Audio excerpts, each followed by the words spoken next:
Local news for Monday the 31st of July. The Smoke-Free Pacifica Beats National Finalists and Smoke-Free Rockquest 2017 Top 30 Bands and Solo Duos have been announced, with Wairarapa College's Brent Gare making it through the Top 10 Soloist Duos category. The top 3 solo duos are set to be announced at 6 p.m. tonight.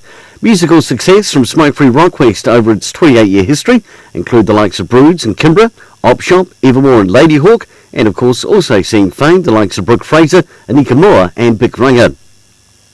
Māori Party co-leaders Te Ururoa Flavel and Marama Fox have praised businesswoman Mavis Mullins as she was inducted into the New Zealand Business Hall of Fame at a gala dinner in Auckland late last week. Mr. Flavel says her list of achievements is quite staggering, from negotiating the Rangatane o Wairarapa and Rangatane o Tamaki Nua Arua settlements with the Crown to helping establish the 2 Degrees mobile network to a host of governance positions with the likes of the Tarataki Agricultural Training Centre and Putamu Trust, Massey University and Landcorp, and of course her work with Golden Shears.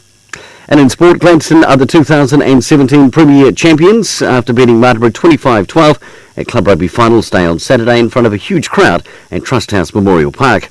In the Premier Plate, Marisbet Pioneer and Masterton Red Star took out the Senior Reserve competition. For local news and sport, for Wairarapa TV, I'm Brent Gare.